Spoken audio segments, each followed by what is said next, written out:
For this problem, now you guys are going to be looking at finding the sum of a series. So what you need to do is you need to find literally the sum of the series of terms.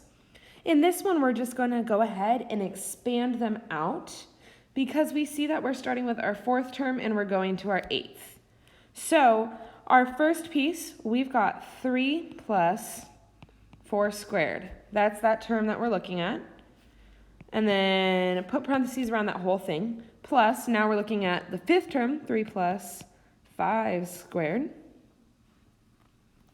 Plus 3 plus 6 squared. Plus 3 plus 7 squared. The parentheses are extremely important because that is your term answer for each piece. And then 3 plus 8 squared. So now we'll combine them, the pieces that are in the parentheses, and keep the addition signs.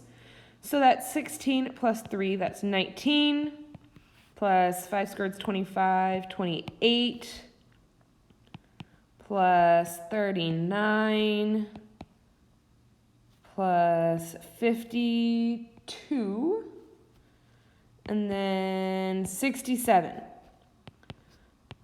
So I just simplified down each piece. We are only working with 5 terms. We're looking at terms 4 through 8 in that series. And then if you go ahead and add all of those pieces up together, you get 205. So steps to it. Break it apart. Fill the number in for K. Combine the pieces that need to be combined, and then go ahead and add from there.